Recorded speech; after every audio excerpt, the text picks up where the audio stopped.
Chapter 18, The Truth About Talent, When Genes Matter and When They Don't.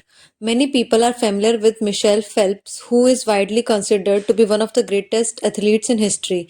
Phelps has won Olympic medals not only than any swimmer but also more than any Olympian in any sport. Fewer people know the name Hicham El Guerrouj, but he was fantastic athlete in his own right. El Guerrouj is a Moroccan runner who holds two Olympic gold medals and is one of the greatest middle distance runners of all time. For many years, he held the world record in the mile, 1500-meter and 2000-meter races. At the Olympic Games in Athens, Greece in 2004, he won gold in 1500-meter and 5000-meter races. These two athletes are widely different in many ways. For starters, one competed on the land and other on the water. Most notably, they differ significantly in height. El Guerrouj is 5 feet 9 inches tall, Phelps is 6 feet 4 inches tall. Despite this even inch difference in height, the two men are identical in one respect. The Michelle Phelps and Hicham El Guerrouj wear the same length in seam in their pants. However, this is possible. Phelps has relatively shorter legs for his height and very long torso. The perfect building for swimming, El Guerrouj has incredibly long legs and a shorter upper body, an ideal frame for distance running. Now imagine if these world-class athletes were to switch sports, give his remarkable athleticism. Could Michelle Phelps become an Olympic caliber distance runner without enough training? With enough training, it's unlikely. At peak fitness, Phelps weighed 194 pounds, which is 40% heavier than El Guerrouj, who competed at all rate 138 pounds. Taller runners are heavier runners, and every extra pound is cursed when it comes to distance running. Against elite competition, Phelps would be doomed from the start. Similarly, El Guerrouj might be one of the best runners in history, but it's doubtful qualify he would ever qualify for the Olympics as a swimmer. Since 1976, the average height of Olympic gold medalist in the men's 1500-meter run is 5 feet 10 inches. In comparison, the average height of Olympic gold medalist in men's 100-meter freestyle swim is 6 feet 4 inches. Swimmers tend to be tall and have long back and arms, which are ideal for pulling through the water.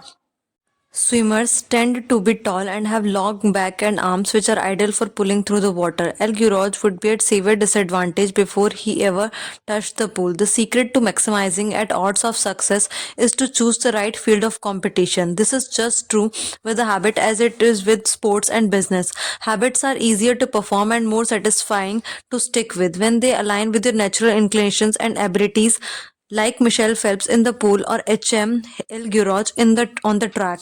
You want to play a game where the odds are in your favor. Embracing this strategy requires the acceptance of the simple truth that people are born with different abilities. Some people don't like to discuss the fact. On the surface, your genes seem to be fixed, and it's no fun to talk about things you cannot control. Plus, phrases like biological determinism make it sound like certain individuals are destined for success, other doomed to failure. But this is a short sighted view of the influence of genes on behavior. The strength of genetics is also their weakness. Genes cannot be easily changed, which means they provide a powerful advantage in favorable circumstances and a serious disadvantage in unfavorable circumstances. If you want to dunk a basketball, being 7 feet tall is very useful. If you want to perform a gymnastic routine, being 7 feet tall is great hindrance. Our environment determines the suitability of our genes and the utility of our natural talents. When our environmental changes due to so do the qualities that determine success. This is true not just for the physical characteristics, for mental ones as well. I am smart if you ask me about the habits and human behavior, not so much when it comes to knitting, rocket propulsion, or guitar chords. Competence is highly dependent on context. The people at the top of any competitive field are not well trained, they are also well suited to the task. And this is why, if you want to be truly great, selecting the right place to focus is crucial. In short, genes do not determine your destiny, they determine your areas of opportunity. As physician Gabor Mate notes, genes can predispose, but they don't predetermine. The areas where you are genetically predisposed to success are the areas where habits are more likely to be satisfying. The key is to direct your effort towards the areas both excite you and match your natural skills to align your ambition with your matching ability. The obvious question is, how do I figure out where the odds are in my favor? How do I identify the opportunities and habits that are in right for me? The first place we will look for an answer is by understanding your personality. How do your personality influences your habits? Your genes are the operating beneath the surfaces of every habit, indeed beneath the surface of every behavior. Genes have been shown to influence everything from the number of hours you spend watching television to everything to likelihood to marry or divorce to your tendency to get addicted to drugs, alcohol, or nicotine. There is a strong genetic component to how obedient or rebellious you are when facing authority, how vulnerable or resistant you are stressful events, how proactive or reactive you tend to be, and even how captivated or bored you feel during sensory experiences like attending a concert. As Robert Plowman, a behavioral genetics geneticist at King's College in London, told me, it is now that at point where we have stopped testing if to see traits if we have genetic component because we literally can't find a single one that is not influenced by our genes. Bundled together, your unique cluster of genetic traits predispose you to a particularly personality. Your personality is the set of characteristics that is consistent from situation to situation. The most proven scientific analysis of personality traits is known as the Big Five, which breaks them down into five spectrum of behavior. First, openness to experience, from curious and inventive on one end to cautious and consistent on the other. Consciousness, second, organized and efficient to easygoing and spontaneous. Third, extroversion, outgoing and energetic to solitary and reserved. You likely know them as extroverts versus introverts. Fourth, agreeableness, friendly and compassionate to challenging and detached. Fifth, neuroticism, anxious and sensitive to confident, calm, and stable. All five characteristics have biological underpinnings. Extroversion, for instance, can be tracked from birth. If scientists play a loud noise in the nursing ward, some babies turn toward it while others turn away. When the researchers tracked these children through life, they found that the babies who turned toward the noise were more likely to grow up to extroverts. Those who turned away from likely to become introverts. People who are high in agreeableness are kind, considerate, and warm. They also tend to have higher natural oxytocin levels or hormone that plays an important role in social bonding, increasing feelings of trust, and can act as natural antidepressant. You can easily imagine how someone with more oxytocin might be inclined to build habits like writing thank you notes or organizing social events. As third example, consider neuroticism, which is a personality trait all people possesses to various degrees. People who are highly in neuroticism tend to be anxious and worry more than others. This trait has been highly linked to hypersensitivity of amygdala, the portion of the brain responsible for noticing threats. In other words, people who are more sensitive to negative cues in their environment are more likely to score high in neuroticism.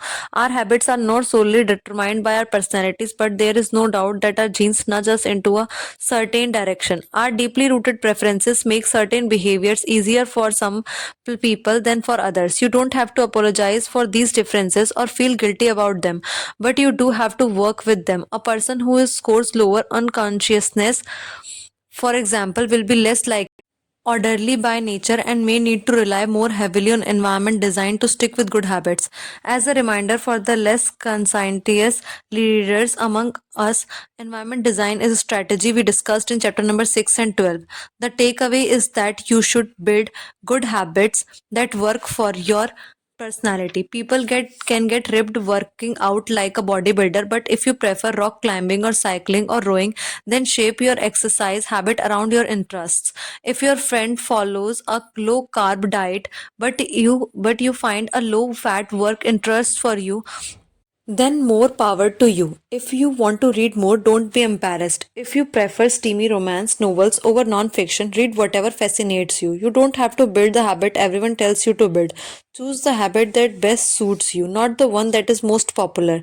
There is a version of every habit that can bring you joy and satisfaction. Find it. Habits need to be enjoyable if they are going to stick. This is the core idea behind the fourth law. Tailoring your habits to your personality is a good start, but this is not the end of this story.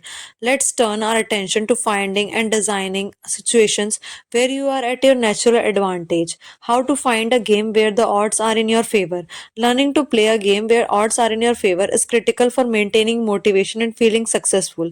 In theory, you can enjoy most full almost anything. In practice, you are more likely to enjoy the things that comes easily to you. People who are talented in a particular area tend to be more competent at their task and then praised for doing a good job. They stay energized because they are making progress where others have failed, and because they get rewarded with better pay and bigger opportunities, which not only makes them happier but also propels them to produce even higher quality work. It's a virtuous cycle. Pick the right habit and progress is easy.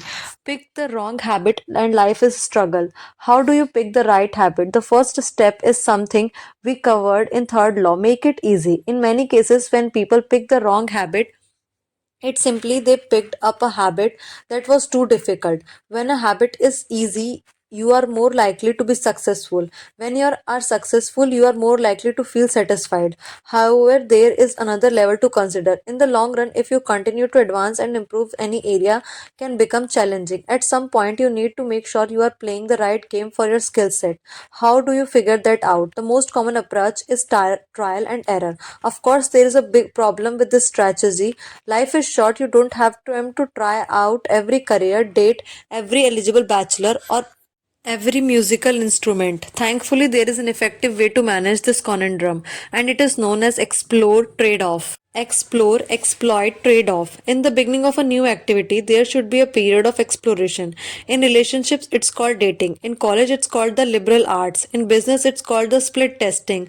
The goal is to try out many possibilities, research a broad range of ideas, and cast a wide net. After this initial period of exploration, shift your focus to the best solution you have found, but keep experimenting occasionally. The proper balance depends on whether you are winning or losing. If you are currently winning, you exploit, exploit, exploit. If you are currently losing, you continue to explore, explore, and explore. In the long run, it is probably most effective to work on the strategy that seems to deliver best result about 80 to 90% of the time, and keep exploring with the remaining 10 to 20%.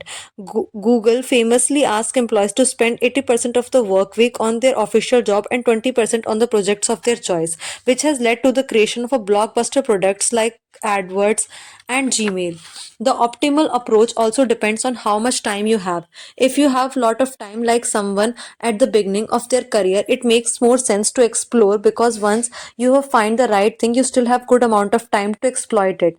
If you are pressed for time, say as you come up with a deadline for the project, you should implement the best solution you have found so far and get some results. As you explore different options, there are series of questions you can ask yourself to continually narrow in on the habits and areas that will be more satisfying to you.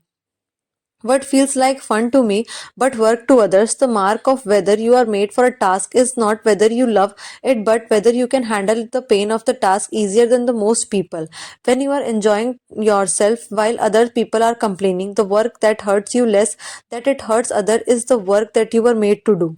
What makes slow track of the time? Flow is the mental state you enter when you are so focused on the task at the hand that the rest of the world fade away.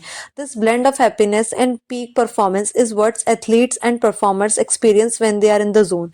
It's nearly impossible to experience a flow state and not find the task satisfying, at least to some degree. Where do I get greater returns than average person? We are continually comparing ourselves to those around us, and behavior is more likely to be satisfying when the comparison is in our favor. When I started writing at jamesclear.com, my email list grew very quickly. I was not quite sure what I was doing well, but I knew that the results seemed to be coming faster more than for my some of my colleagues, which motivated me to keep writing. What comes naturally to me for just a moment, ignore what you have been taught, ignore what society has told you, ignore what others expect of you. Look inside yourself and ask, what feels natural to me? When have I felt alive? When have I felt the real me? No internal judgment. or people pleasing. No second guessing or self criticism, just feelings of engagement and enjoyment. Whenever you feel authentic and genuine, you are headed in the right direction. To be honest, some of this process is just luck. Michelle Phelps and HL Goroj were lucky to be born with a rare set of abilities that are highly valued by society and to be placed in ideal environment for those abilities. We all have limited time on this planet, and with the truly great among us are the ones who not only work hard but also have the good fortune to be exposed to opportunities that favor us. But what if you don't want to live it to pick up to luck? If you can't find a game where the odds are stacked in your favor, create one. Scott Dams, the cartoonist behind the Dilbert, says everyone has at least a few areas in which they are could be in the top 25% with some effort. In my case, I can draw better than most people, but I am hardly an artist. And I am not any funnier than average stand-up comedian who never makes it big, but I am funnier than most people. The magic is that few people can draw well and write jokes. It's a combination of the two that makes weird what do I do so rare. And when you add in my business background, suddenly I had a topic that few cartoonists could hope to understand without living it. When you can't win by being better, you can win by being different. By combination combining your skills, you reduce the level of competition, which makes it easier to stand out. You can shortcut the need for the genetic advantage or for years of practice by rewriting the rules. A good player works hard to win the game everyone else is playing. A great player creates a new game that favors their strength and avoids their weaknesses. In college, I designed my own major biomechanics, which was major combination of physics, chemistry, biology, and anatomy. I was not smart enough to stand out among the top physics and biology majors, so I created my own game. And because it suited me, I was the only taking the courses I was interested in. Studying felt like a less of a core. It was also easier to avoid the trap of comparing myself to everyone else. After all, nobody else was taking the same combination of classes, so who could say if they were better or worse? Specialization is a powerful way to overcome the accident of bad genetics. The more you master a specific skill, the harder it becomes for others to compete with you. Many bodybuilders are strong than the average arm wrestler, but even a massive bodybuilder may lose at arm wrestling because the arm wrestling champ has very specific strength. Even if you are not the most naturally gifted, you can often win by being the best in every narrow category. Boiling water will soften a potato but harden an egg. You can't control whether you are potato or an egg, but you can decide to play game whether it's where it's better to be hard or soft. If you can find a more favorable environment, you can transform the situation from one where the odds are against to you and one where they are in favor. How to get the most out of your genes? Our genes do not eliminate the need for hard work, they clarify it. They tell us what to work hard on. Once we realize our strengths, we know where to spend our time and energy. We know which type of opportunities to look for and which type of challenges to avoid. The better we understand our nature, the better our strategy can be. Biological differences matter. Even so, it's more productive to focus on whether you are fulfilling your potential than comparing yourself to someone else. The fact that you have natural limit to any specific ability has nothing to do with the whether you are reaching the ceiling of your capabilities. People get so caught up in the fact that they have limits that they rarely exert the effort required to get close to them. Furthermore, genes can't make you successful if you are not doing the work. Yet it is possible that ripped trainer at the gym has better genes, but you have not put in the same reps in. It is impossible to say if you have been dealt a better or worse genetic hand until you work as hard as you admire. Don't explain away their success as luck. In summary, one of the best ways to ensure your habits remain satisfying over the long run is to pick behaviors that align with your personality skills personality, and skills. Work hard on the things that come easy. Chapter summary. First, the secret to maximizing your odds of success is to choose the right field of competition. Second, pick the right habit and progress is easy. Pick the wrong habit, the life is a struggle. Third, genes cannot be easily changed, which means they provide a powerful advantage in favorable circumstances and serious disadvantage in unfavorable circumstances. Habits are easier than when they align with your natural abilities. Choose the habits that best suit you. Fifth, play a game that favors your strength. If you can't find a game that favors you, create one. Sixth, genes do not eliminate the need for hard work. They clarify it, they tell us what to work hard on.